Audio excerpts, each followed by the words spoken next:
The idea was to show you places my family loves to visit. We have spent decades discovering hidden gems like this one. Time stands still at the R.M. Brooks General Store in Rugby, Tennessee.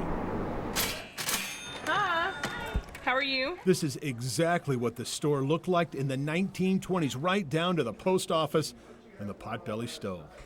The only difference is Tiffany Terry is now serving an award-winning fried bologna sandwich, and it's only $3.25.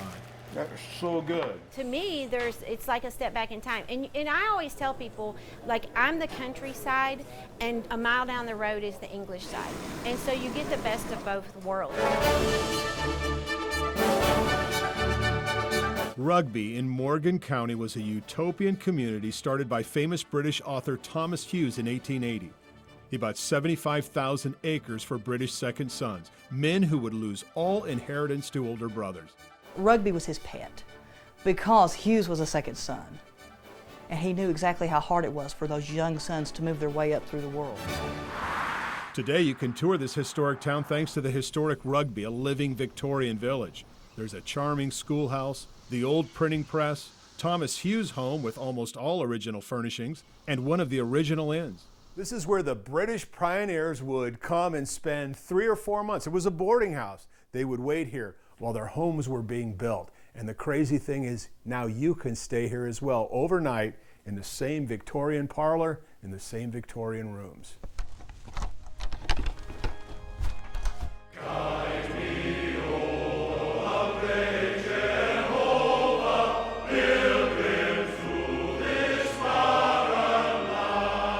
There's more. The stunning 1887 Episcopal Church, original right down to the paint. All of that was painted with milk paint 130 years ago, and it's never been retouched.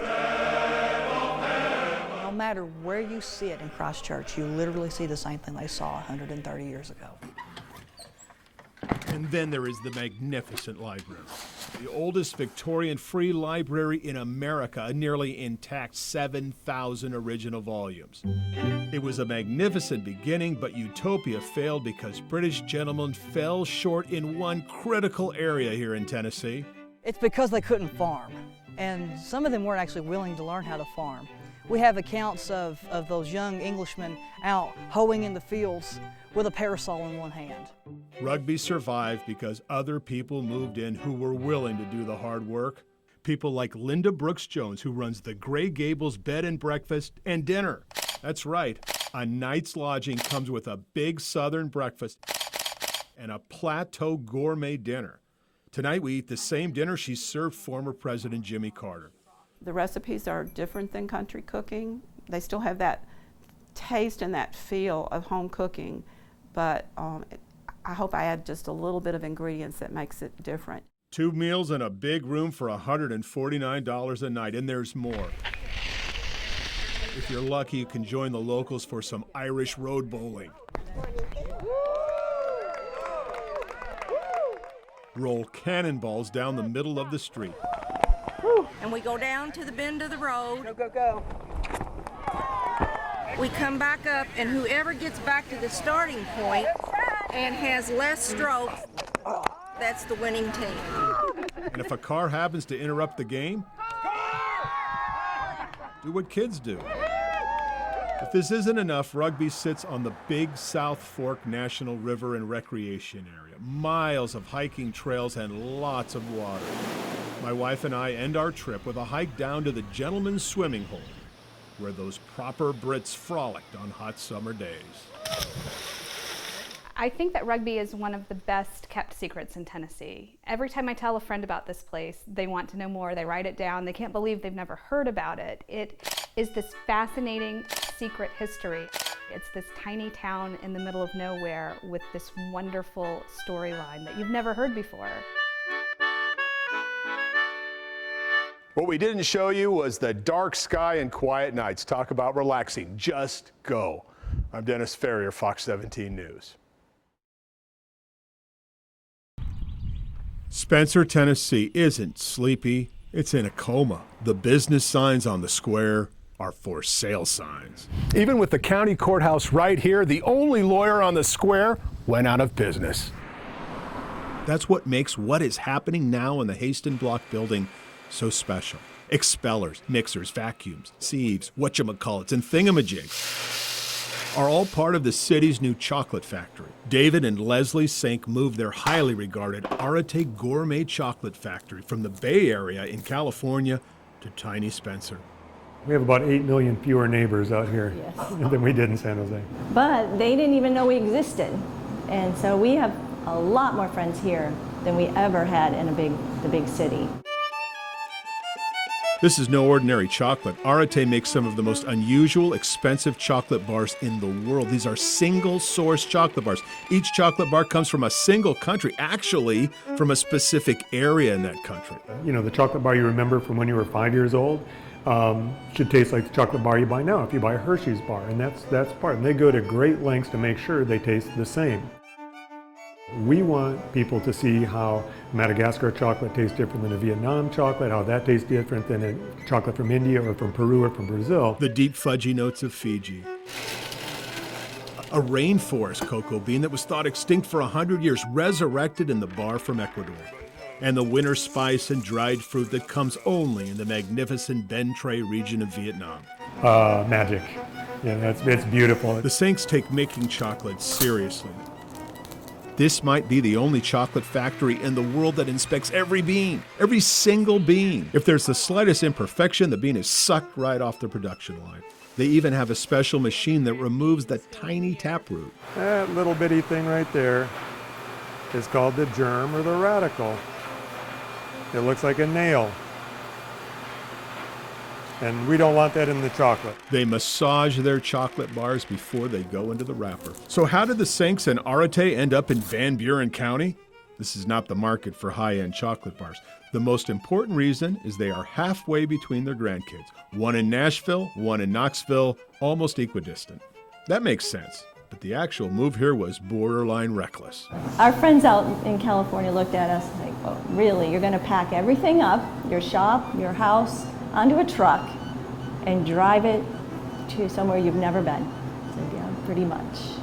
And we're going to start over. It's working. The Sinks commute 16 steps to work. They live upstairs. The community loves them. They are affectionately called the Willy Wonkas of Van Buren County.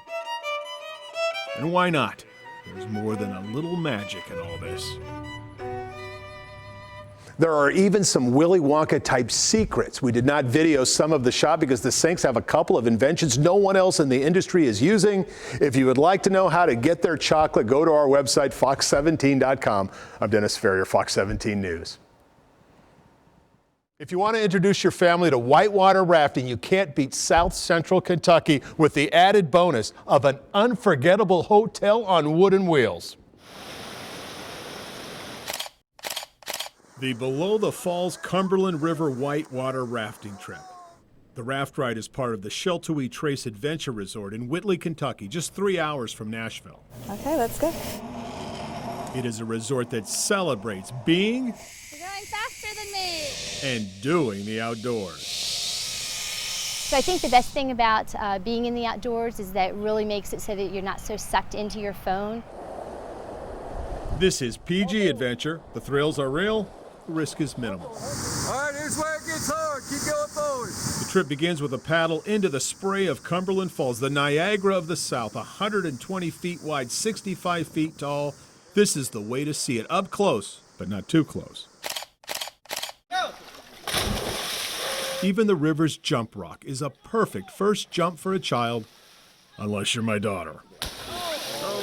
All right, Dennis, any last words? Well, since my daughter just did a belly flop, the one thing I'm going to try to do is not do a belly flop.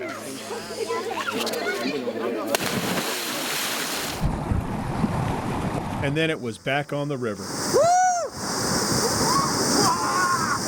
The rapids are exciting, but not terrifying, although you better pay attention to your guide. Grace, Grace, Grace! One of the coolest things you will ever do in a raft is what they call surfing. It's when you and your guide get in the perfect position to where the raft feels suspended in the water. They missed. They missed worse. All the rafts on our trip missed the sweet spot except ours due to our magnificent guide, JR, This is whitewater surfing at its finest.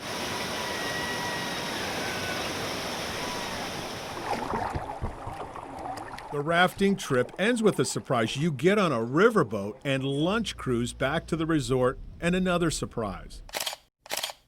Sheltowee Trace has 6 covered wagons for rent. These are authentic replica Conestoga wagons from the Old West, a symbol of the pioneer spirit, risking everything for a better life. This is the only place that's open to the general public east of the Mississippi that you can stay in a covered wagon. Wow, so this is what they mean by glamping. Microwave oven, refrigerator, plenty of counter space, 2 twin beds, you've got an air conditioner, you have a little heater here, and a king-size bed with a trundle for a 5th person. The pioneers did not travel like this. In the evening, we hike to Eagle Falls. It's not easy, but we are rewarded with beautiful moments, including a stunning view of Cumberland Falls you feel you've earned. It's time to call it a night. The wagons glow. We are caught in the moment. Oh, give me a home where the buffalo roam. You might never remember that night at a Best Western, but you will never forget spending the night in an Old West covered wagon.